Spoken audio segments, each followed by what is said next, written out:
All right, welcome to lecture 8 of engineering data analysis. We are in the topic of cumulative distribution functions under discrete probability distributions.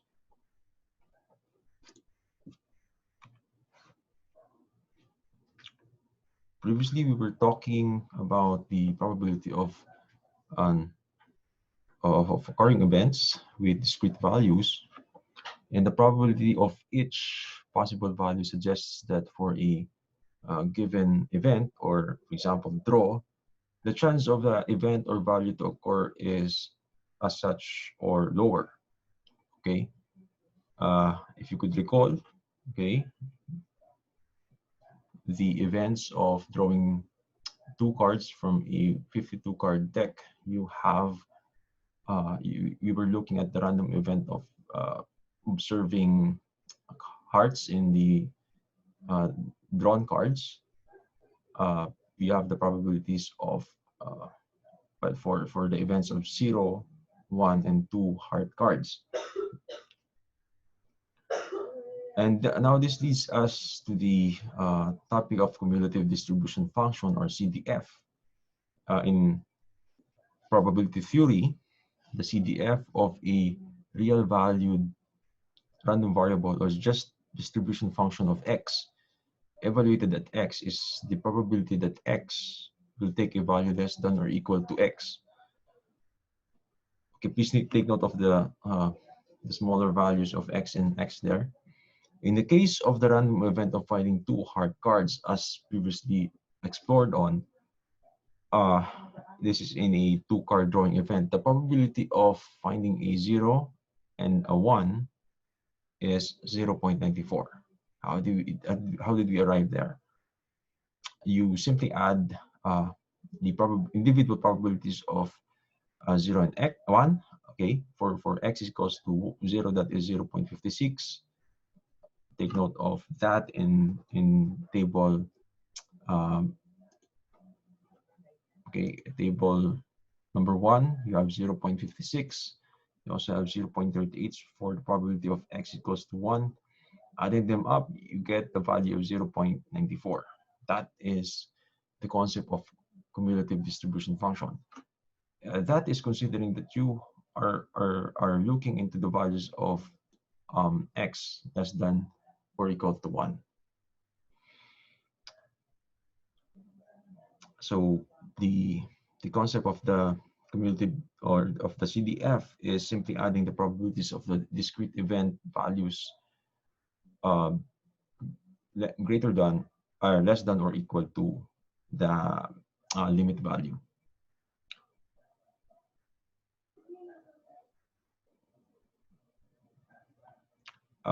On a different note, if you look at the from the greater than or equal to x viewpoint, so you have, if you have values greater than or equal to 0, okay, you begin uh, adding from the bottom or from the other end of the spectrum. For example, you have the probability of 2, which is at 0.06. So if you have a values, you have a set limit of greater than or equal to 1, you simply add now 0.6 to 0.38, and that would give you 0.44. For a table which has more rows in its setup, that is very much the same. So you just add up the individual probabilities of the discrete values of a certain value or a certain random event x. Remember that there were only 9 draws actually performed of drawing 2 cards in the actual event of drawing from a standard 52 card deck. Then the random event of finding heart cards resulted to a 2 heart, a 2 1 heart, and 6 no heart results. If you and I were to do the result drawing 100 times or 1,000 even more, we will approach a mean value of the result of the uh, random event that is summarized by equation 2. We are not going to do this uh, without end. Okay, so we have that equation to help us out in predicting the event if we were to do this without end. Okay, that's how that equation is. That's how we are going to look at that equation. This is the summation of the probability of a random event multiplied by the event of the random value. Okay, so you have now the mean to as shown on the screen. Okay, the equation. This is equation 2, and we have the standard deviation, which is just to mean the um the variability, okay, of around the mean. And that equation and the equation of the standard deviation um, is given by the square root of the summation of the probability of the random event multiplied by the square of the quantity of the random event value minus the computed mean. In other terms, also the standard deviation should depict how spread the values are from or about the mean of the random variable.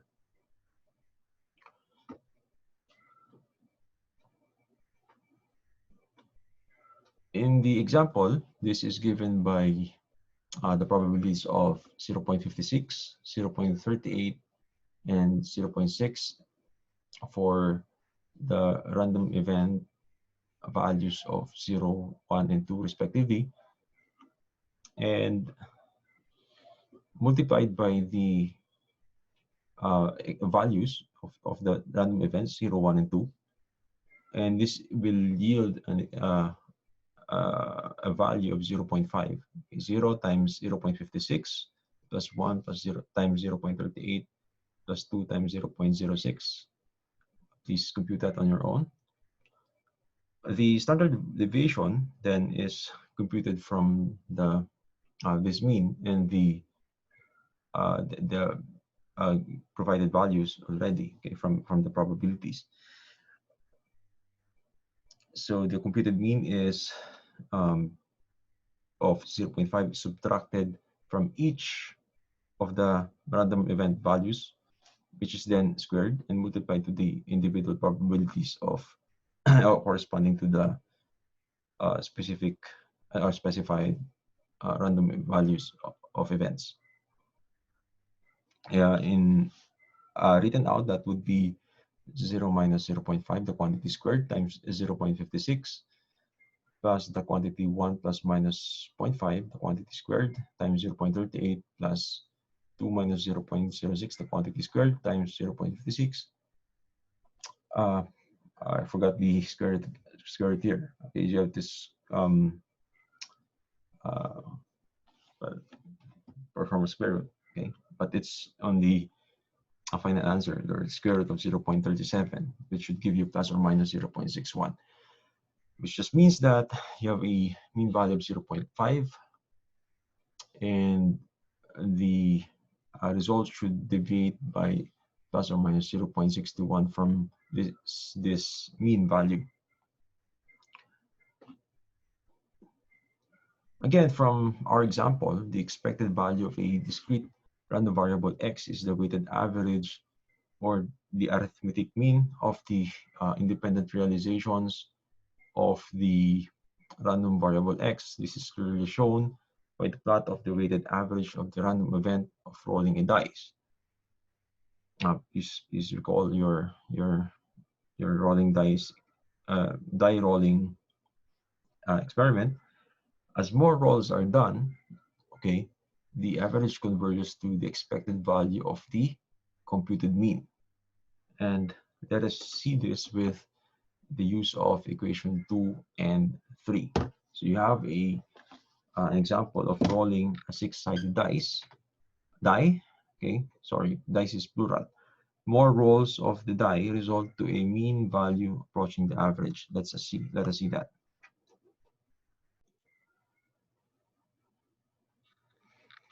Okay, so the question is, where's my pen? Let's change the color black. All right, the question is, what is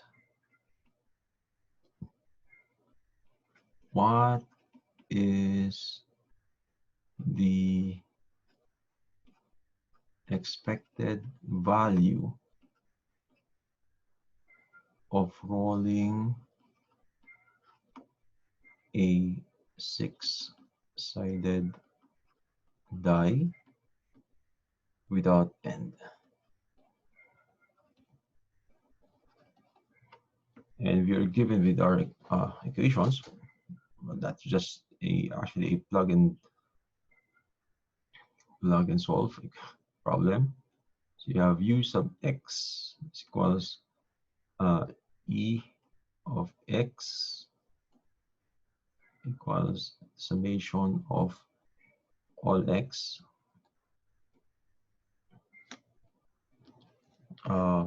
sorry, and is summation of the x times the probability. Okay, so the probability of each side is, okay, so you have each side of the dice. Okay, you have six sides, 1 to 6. The probability of each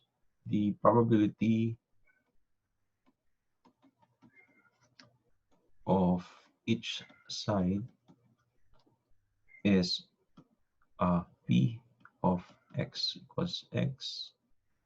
Okay, so this is a bigger x. Is 1 over 6. Okay, where x is equal to 1, 2, 3, 4, 5, 6. Sorry, I'm formatting this as if it's a proof. Well, it's not really. I'm not really particular of that, but it looks like. So you have the u of x was the value, the event.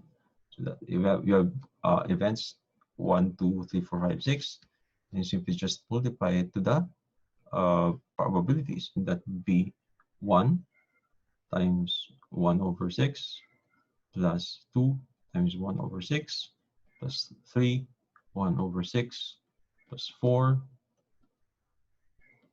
times 1 over 6 plus 5 times 1 over 6 plus, I think I'm giving a hint about the alternate solution for your bonus. And so you have u of x, or simply you just take out the 1 over 6, so you get 1 plus 2 plus 3 plus 4 plus 5 plus 6, okay, all over 6. And summing this up, get 21 over 6, giving you a mean of 3.5. All right, for the standard deviation, okay, I think I don't have more space here, but it's just as simple as sigma x is equals square root of summation all x times x minus mu x times the probability. You have to square that times the probability of x equals x. And plugging it in, you get the values. Okay, again, you could just take out, I'm going to simplify the equation. Okay, I'm expecting you to understand how it came about, that it's like this, but okay, that is as simple as, well, you figure that out that's the hard way. So this is, I take out the 1/6, and you have the equation of 1 minus 3.5 squared. This is the mean. This is the value. That is x minus mu sub x squared plus 2 minus 3.5, again squared, plus 3. Sorry. I have to erase that.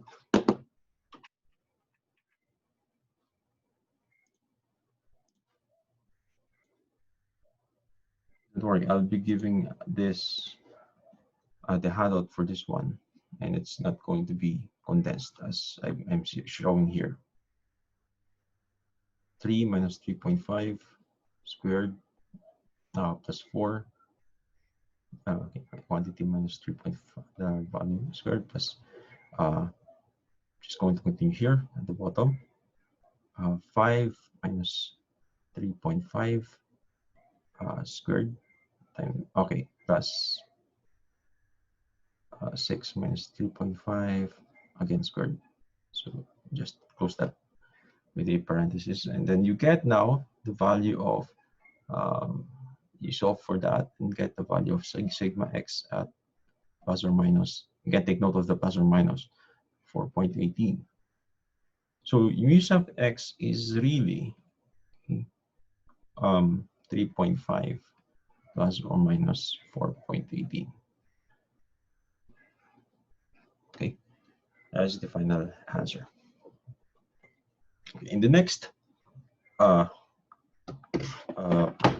lecture, we will be dealing with two specific discrete probability distributions, which are the binomial and Poisson distributions. And these are ways to simplify certain conditions, certain scenarios, which are very much existent in our midst. Okay, so I'll be seeing you by then. Thank you for listening.